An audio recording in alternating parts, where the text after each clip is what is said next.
မင်္ဂလာပါ Zero-Risk ကနေကြိုဆိုပါရစေ။အရှိမကျွန်တော်တို့ trading knowledge နဲ့ trading strategy ပေါ့လေ trading knowledge နဲ့ trading strategy အကြောင်းကတော့ကျွန်တော်တို့ပြီးသွားပြီပေါ့လေ။ကျွန်တော် video တွေကိုကြည့်မယ်ဆိုရင်ရှေ့က video တွေကိုကြည့်ဖို့လိုတယ်ပေါ့လေ။အစဉ်လိုက်သပုတ်ချင်းကြည့်တာပို့ပြီးတော့အဆင်ပြေမယ်လို့ကျွန်တော်ထင်ပါတယ်။တစ်ပုတ်နဲ့တစ်ပုတ်ကလည်းအဆက်လေးရှိတယ်။ဆိုတော့အရှိဆုံးမှာဆိုရင်ကျွန်တော်တို့ scammer awareness နဲ့ပတ်သက်ပြီးတော့ကျွန်တော်တို့ပိုင်းလေးတွေကျွန်တော်တို့တင်ပေးထားတယ်ပြီးရင်ကျွန်တော်တို့အနည်းချုပ်တစ်ခုတင်ပေးထားတယ်ပေါ့လေဆိုတော့ဒီမှာတော့ကျွန်တော် trading knowledge ကเนาะ trading strategy ဆိုပြီးကျွန်တော်တို့ပြီးနှစ်ပုတ်တင်ပေးထားတယ်ဒီကောင်ကတော့ကျွန်တော်တို့ trading system အကြောင်းကျွန်တော်တို့ပြောမှာဖြစ်ပါတယ်ဒါကြောင့်မလို့ trade ဒီရအောင်မပြောခင်အရှိက trading knowledge နဲ့ trading strategy video လေးတွေကိုသွားကြည့်သေးကြပါတယ်တော့ဒီကောင်က trading system အကြောင်းကျွန်တော်တို့စကြရအောင်trading system ကိုကျွန်တော်တို့မပြောခင်မှာ trading system တစ်ခုကဘယ်လိုတိဆောက်တဲ့လဲဆိုတာကိုကျွန်တော်တို့ဆွေးနွေးကြည့်အောင်ပေါ့လေဆိုတော့ trading system ဆိုတာကတကယ်ဒီ trading လောကမှာကျွန်တော်တို့ကနေပြီးတော့ပတ်စံရှာမယ်เนาะကျွန်တော်တို့ဥပမာကျွန်တော်တို့မှာ capital ဒေါ်လာ900လောက်ရှိတယ်ဆိုလို့ရှိရင်ဒီဒေါ်လာ900ကိုအရင်တည်ပြီးတော့ဒေါ်လာ900နေပြီးတော့ဒေါ်လာ9000လောက်ဖြစ်အောင်9000လောက်ဖြစ်အောင်ကျွန်တော်တို့က bid လုပ်တာပေါ့လေဆိုတော့ပတ်စံရှာတာပေါ့ဗျာလွယ်လွယ်ပြောရရင်တော့ business တစ်ခုအနေနဲ့ပြောမယ်ဆိုလို့ရှိရင်တော့ပတ်စံရှာတာပေါ့လေတော့ပတ်စံရှာတယ်ဆိုတာကတော့အရင်လွယ်တဲ့အထက်ထဲမှာမပါဘူး trading ကပို့ပြီးတော့တော့ခက်တယ်လို့ပြောလို့ရတယ်ဒီမှာမှနော် trading knowledge တွေ trading strategy တွေ trading system တွေကိုမသေးခွဲတဲ့သူတွေအဖို့ပို့ဆိုပါတယ်ဒီ trading cycle ဒီဇုံတွေကထွ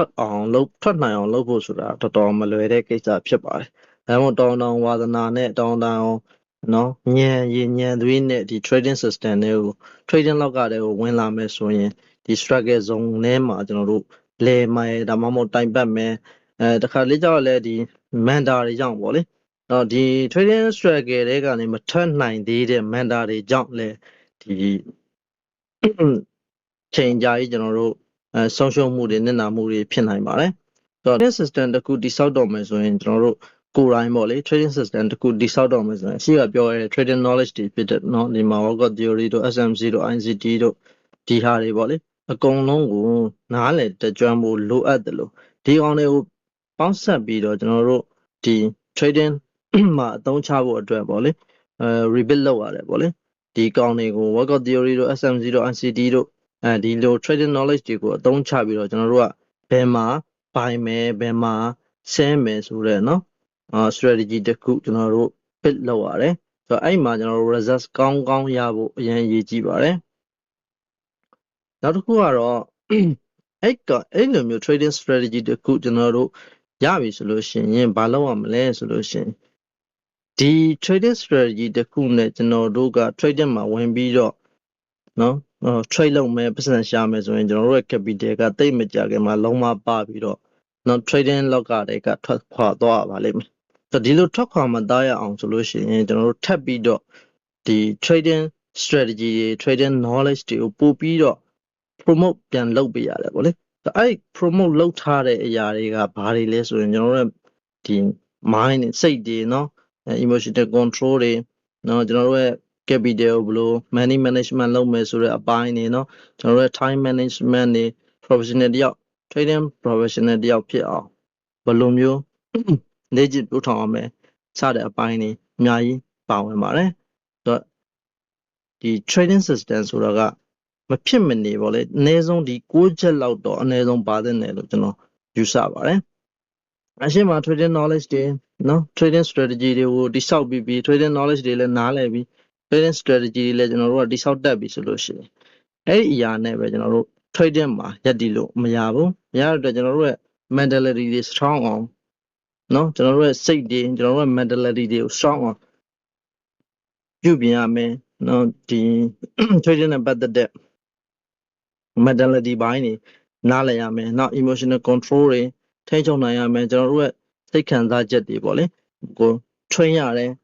ပြုပြင်ရတယ်ဒီဟာတွေမှာလည်းအချိန်ပေးရတယ်နောက်တစ်ခု consistency ဖြစ်အောင်ကျွန်တော်တို့ရဲ့ strategy တွေကိုအသုံးပြုတဲ့အခါမှာ consistency ဖြစ်အောင်ဘယ်လိုလုပ်ရမလဲနောက်ကျွန်တော်တို့တိဆောက်ထားတဲ့ strategy ကိုယ်တိုင်ကဘယ်လောက် ဒီ market မှာ database အနေနဲ့ consistency ဘယ်လောက်ရှိတယ်ဆိုတဲ့အရာတွေအများကြီးပေါ့လေဒီမှာလောက်ရတယ်နောက်ကျွန်တော်တို့ရဲ့ market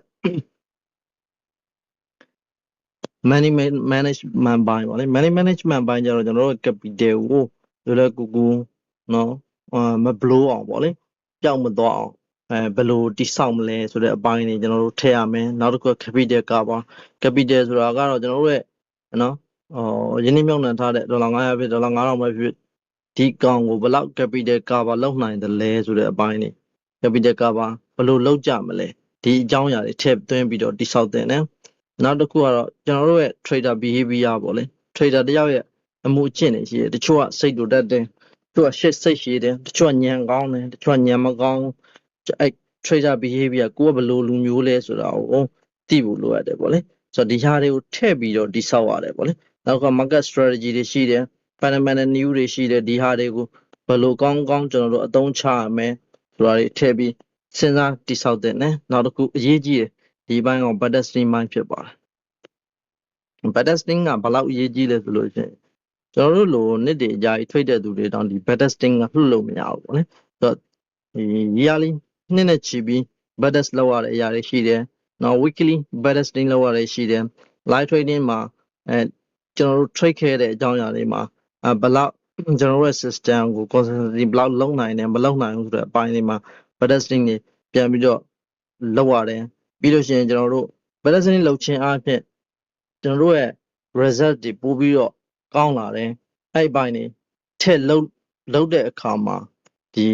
ကျွန်တော်တို့ရဲ့ system တွေကျွန်တော်တို့ရဲ့ strategy တွေကပိုပြီး strong လာတယ်အဲ့အရာတွေလည်းထည့်ပြီးတော့ထည့်သွင်းတိဆောက်အောင်ပဲပေါ့လေ trading system တစ်ခုမှာဒါတွေကမဖြစ်မနေထည့်သွင်းတိဆောက်ပြီးတော့ထည့်သွင်းစဉ်းစားရမယ့်အရာတွေဖြစ်ပါတယ်နောက် live trade data တွေမှာ trading journey လို့အရာမျိုးတွေ live trading မှာကျွန်တော်တို့ဘယ်လိုအခက်အခဲတွေရှိတယ်ဘယ်လိုမျိုး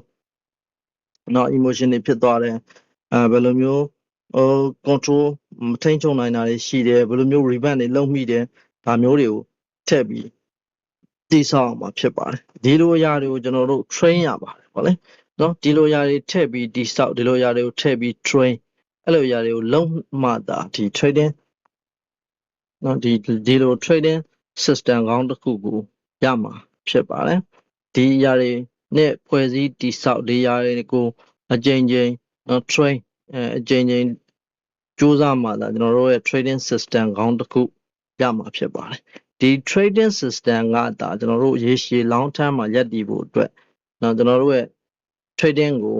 trading skill တွေကျွန်တော်တို့ရဲ့ trading knowledge တွေကျွန်တော်တို့ရဲ့ trade result တွေကျွန်တော်တို့ရဲ့နောက် capital ပေါ့လေအဓိကတော့ကျွန်တော်တို့ရဲ့ trading capital ကိုဘယ်လောက်လောက်နိုင်မလဲဘယ်လောက် grow အောင်လုပ်နိုင်မလဲဘယ်လောက်ကြီးထွားအောင်လုပ်နိုင်မလဲဆိုတော့နေရာမှာဒီလို trading system တွေကကျွန်တော်တို့ကို long term မှာရပ်တည်စေနိုင်မှာဖြစ်ပါတယ်ဆိုတော့ trading system တခုတိဆောက်တော့မယ်ဆိုရင်ဒီ trading knowledge လောက်နဲ့မလုံလောက်ပါဘူးเนาะဒါလေးတွေသိထားရုံလောက်နဲ့ကျွန်တော်တို့ trading မှာရပ်တည်လို့မရပါဘူးနောက်တစ်ခု strategy ကောင်းနေဥမာ